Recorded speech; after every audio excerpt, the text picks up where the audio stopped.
ಶ್ರೀರಾಮಚಂದ್ರ ಹೇಳಿದ್ನ ಮಸೀದಿ ಮೇಲೆ ಬಾವುಟ ಕಟ್ಟು ಅಂತೇಳಿ, ಶ್ರೀರಾಮಚಂದ್ರ ಹೇಳಿದ್ನ ಚರ್ಚ್ ಮೇಲೆ ಬಾವುಟ ಕಟ್ಟು ಅಂತೇಳಿ.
ಏನ್ರಿ ಉದ್ದಟತನ ಇದು?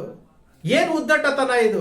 ಈ ವಿಡಿಯೋ ನೋಡಿದ್ರಲ್ಲ, ಈ ವಿಡಿಯೋದಲ್ಲಿ ಮಸೀದಿಯ ಮೇಲೆ ಭಗವದ್ಧ್ವಜವನ್ನ ಕಟ್ಟುವಂಥದ್ದು ಹಿಂದೆ ಒಂದ್ಸರಿ ನೋಡಿದ್ವಿ. ಅಲ್ಲಿಯೂ ಸಹ ಚರ್ಚ್ ಮೇಲೆ ಭಗವದ್ಧ್ವಜ ಆರಿಸುವಂಥದ್ದು. ಯಾಕಿಂತಹ ದುರ್ಬುದ್ಧಿ? ನಿಮ್ಮ ಧರ್ಮಗಳನ್ನ ನಮ್ಮ ಧರ್ಮಗಳನ್ನ ನಾವು ಬಲಿಷ್ಠ ಮಾಡ್ಕೊಳ್ಳೋ ಅಷ್ಟು ಶಕ್ತಿ ನಮ್ಮಲ್ಲಿ ಇಲ್ಲದೆ ಅನ್ಯ ಧರ್ಮದವರನ್ನ ಟಾರ್ಗೆಟ್ ಮಾಡಿಕೊಂಡು ನಾವು ಧರ್ಮ ಸಂಘಟನೆ ಮಾಡ್ತಾ ಇದ್ದೀನಿ ಅಂತ ಹೊರಡ್ತಾ ಇದ್ದೀರಲ್ಲ. ನಿಮಗೆ ನೀವೇ ಪ್ರಶ್ನೆ ಮಾಡ್ಕೊಳ್ಳಿ, ನೀವೆಷ್ಟು ನಿಶಕ್ತರು ಅಂತೇಳಿ. ಅದು ಶ್ರೀರಾಮನವಮಿಯ ದಿವಸ ನೀವು ಒಂದು ಮಸೀದಿಯ ಮೇಲೆ ಬಾವುಟ ಕಟ್ತೀರಿ ಅಂತಂದ್ರೆ ಅದಕ್ಕಿಂತಹ ಹೀನಾಯ ಸ್ಥಿತಿ ಮತ್ತೊಂದಿರಕ್ಕೆ ಸಾಧ್ಯವಾ? 80% ಭಾರತದ ಜನಸಂಖ್ಯೆಯಲ್ಲಿ 80% ಇರುವಂತಹ ಹಿಂದೂಗಳು ಈ ಮಟ್ಟಕ್ಕೆ ಇಳಿಬೇಕಾ? ಧರ್ಮವನ್ನ ಬಲಿಷ್ಠಗೊಳಿಸ್ರಿ, ಧರ್ಮವನ್ನ ಬಲಿಷ್ಠ ಕೊಡಿ. ಮತ್ತೊಂದು ಕಡೆ ಶ್ರೀರಾಮನವಮಿಯ ಮೆರವಣಿಗೆ ನಡೀತಿದ್ರೆ ಮುಸಲ್ಮಾನ ಬಂಧುಗಳು ಅವರಿಗೆ ಪಾನಕ ಮಜ್ಜಿಗೆ ಕೊಡ್ತಾರೆ. ಇದು ಸೌಹಾರ್ದತೆ.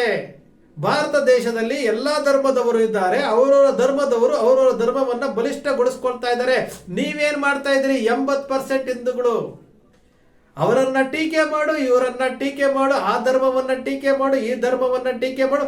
ಇದೇನಾ ಧರ್ಮ ಸಂಘಟನೆ ಅಂದ್ರೆ? ಇದೇನಾ ಧರ್ಮ ಸಂಘಟನೆ ಅಂದ್ರೆ? ಅಯೋಧ್ಯ ರಾಮ ಮಂದಿರ ಪೂರ್ಣಗೊಳ್ಳದೇ ಇದ್ರೂ ಪರವಾಗಿಲ್ಲ, ವೋಟ್ ಬ್ಯಾಂಕ್ಗೋಸ್ಕರವಾಗಿ ಅವಧಿಗೆ ಮುಂಚಿತವಾಗಿ ಉದ್ಘಾಟನೆ ಮಾಡುತ್ತೆ, ಅದಕ್ಕೆ ಜೈಕಾರ ಹಾಕ್ತೀರಿ. ಯಾಕೆ? ಪೂರ್ತಿ ಮಂದಿರ ಉದ್ಘಾಟನೆ ಆಗಿ ಲೋಕಾರ್ಪಣೆಗೊಂಡಿದ್ರೆ ಏನಾಗ್ತಿತ್ತು? ವೋಟ್ ಮಿಸ್ ಆಗ್ತಿತ್ತಾ? ಎಲ್ಲ ಸತ್ಯ ಇದ್ದಾರೆ. ಯಾತಕ್ಕೋಸ್ಕರ ಇವೆಲ್ಲ ಪ್ರಶ್ನೆ ಮಾಡೋದಿಲ್ಲ. ಒಂದು ರಾಜಕೀಯ ಪಕ್ಷದ ವೋಟ್ ಬ್ಯಾಂಕ್ಗೋಸ್ಕರವಾಗಿ ಇಡೀ ಹಿಂದೂ ಧರ್ಮವನ್ನ ಬಳಸ್ಕೊಳ್ತಾ ಇದಾರಲ್ಲ, ಯಾತಕ್ಕೆ ಪ್ರಶ್ನೆ ಮಾಡ್ತಾ ಇಲ್ಲ? ಒಂದು ಕಾಂಗ್ರೆಸ್ ಪಕ್ಷದಲ್ಲಿರುವಂತಹ ಹಿಂದೂಗಳೇ ಅಲ್ಲ, JDS ಅಲ್ಲಿ ಇರೋರು ಹಿಂದೂಗಳೇ ಅಲ್ಲ, ಆಮ್ ಆದ್ಮಿಲಿ ಹಿಂದೂಗಳೇ ಅಲ್ಲ, SP ನಲ್ಲಿ ಹಿಂದೂಗಳೇ ಅಲ್ಲ ಅಂತ ಹೇಳ್ಬಿಟ್ಟು ನೀವು ಡಿಸೈಡ್ ಮಾಡ್ಬಿಟ್ಟಿದ್ದೀರಲ್ಲ. ಈ ಡಿಸೈಡ್ ಮಾಡಿರುವಂತಹ ಕಾರಣಕ್ಕೋಸ್ಕರ ನಿಮಗೆ ಅಭದ್ರತೆ ಕಾಡ್ತಾ ಇದೆ. ಆ ಅಭದ್ರತೆ ದೃಷ್ಟಿಯಿಂದ ಇವತ್ತು ಏನು ಭಾರತೀಯ ಜನತಾ ಪಕ್ಷವೇ ಹಿಂದುತ್ವ ಅಂತ ಹೇಳ್ತಾ ಇದ್ದೀರಲ್ಲ, 35% ಇರುವಂತಹ ಹಿಂದೂಗಳಾಗ್ಬಿಟ್ಟಿದ್ದೀವಿ. ಇದಕ್ಕೋಸ್ಕರವಾಗಿ ಇಂಥದ್ದು ನಾವು ಚರ್ಚ್ ಮೇಲೆ ಬಾವುಟ ಆರಿಸಿದ್ರೆ, ಮಸೀದಿ ಮೇಲೆ ಬಾವುಟ ಆರಿಸ್ಬಿಟ್ರೆ ನಾವು ಹಿಂದುತ್ವವನ್ನು ರಕ್ಷಣೆ ಮಾಡ್ತಾ ಇದ್ದೀವಿ ಅಂತ ಹೇಳ್ಬಿಟ್ಟು ನೀವು ತಿಳ್ಕೊಂಡಿದ್ರೆ ಅದಕ್ಕಿಂತಹ ಮೂರ್ಖತನ ಮತ್ತೊಂದಿಲ್ಲ. ಕಟ್ಟಿ, ಅಡಿಯಿಂದ ಕಟ್ಟಿ. 80% ಇರುವಂತಹ ಹಿಂದೂಗಳು ಇವತ್ತು ಭಾರತ ದೇಶದ ಜನಸಂಖ್ಯೆಯಲ್ಲಿ 80% ಇರುವಂತಹ ಹಿಂದೂಗಳ ಹೀನಾಯ ಸ್ಥಿತಿ ಈ ಮಟ್ಟಕ್ಕೆ ಹೋಗ್ತಾ ಇದೆಯಾ? ಮೊದಲು ಸಂಘಟನೆಗಳು, ಹಿಂದೂ ಸಂಘಟನೆಗಳು ಏನಿದೆಯಲ್ಲ, ರಾಜಕೀಯ ಪಕ್ಷಗಳಿಂದ ಹೊರಗಡೆ ತಗೊಂಬನ್ನಿ. ನೀವು ಹಿಂದೂ ಧರ್ಮವನ್ನ ಕಟ್ಟುತ್ತೀವಿ, ಹಿಂದೂ ಧರ್ಮದ ಸಂರಕ್ಷಣೆ ಮಾಡ್ತೀವಿ, ಹಿಂದೂ ಧರ್ಮವನ್ನ ಸಂಘಟಿತ ಮಾಡ್ತೀವಿ ಅಂತಂದ್ರೆ ಮೊದಲು ರಾಜಕೀಯ ಸೋಂಕಿನಿಂದ ಹೊರಗಡೆ ಬನ್ನಿ.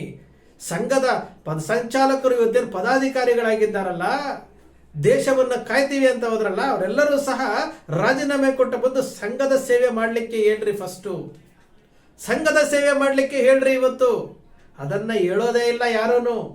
ಇಲ್ಲಿ ಆಗ್ತಾ ಇರುವಂತಹ ಇದು ಏನ್ ಗೊತ್ತೇನೋ, ಇವತ್ತು ಇಸ್ಲಾಂ ಧರ್ಮೀಯರು ಇವರು ಹಿಂದೂಗಳು ಎಷ್ಟು ಹಿಂಸೆ ಕೊಟ್ಟರು ಸಹ ಅವರು ಬಲಿಷ್ಠ ಆಗ್ತಾ ಇದ್ದಾರೆ, ಅವರು ಒಗ್ಗಟ್ಟಾಗ್ತಾ ಇದ್ದಾರೆ. ಕ್ರೈಸ್ತರು ಅಂತರ್ಮುಖಿಯಾಗಿ ಗುಪ್ತಗಾಮಿನಿಯಾಗಿ ಹಿಂದೂಗಳನ್ನ ಮತಾಂತರ ಮಾಡ್ತಾ ಇದ್ದಾರೆ. ಇದರ ಬಗ್ಗೆ ಗಮನ ಕೊಡ್ರಿ. ಯಾವನೋ ಒಬ್ಬ ಬಾಡಿಗೆ ಭಾಷಣಕಾರ ದುಡ್ಡಿಸ್ಕೊಂಡು ಆ ಸಬ್ಜೆಕ್ಟ್ ಬಗ್ಗೆ ಭಾಷಣ ಮಾಡ್ತಾನೆ ಅಂದ್ರೆ ಅದನ್ನೇ ನೀವು ಸರಿ ಅನ್ಕೊಂಡು ಹೋಗ್ತೀರಿ. ಮತ್ಯಾರೋ ಬ್ರಹ್ಮಚಾರಿಗಳು ಮದುವೆ ಆಗದೇ ಇರುವಂತವರು ಅವರು ಭಾಷಣ ಮಾಡ್ತಾರೆ, ಹಿಂದೂ ಧರ್ಮದ ಸಂಖ್ಯೆ ಜಾಸ್ತಿ ಆಗ್ಬೇಕಂದ್ರೆ ಹೆಚ್ಚು ಹೆಚ್ಚು ಮಕ್ಕಳನ್ನ ಹೇರಬೇಕು ಅಂತವ್ರನ್ನ ಅವರನ್ನ ಫಾಲೋ ಮಾಡ್ತೀರಿ.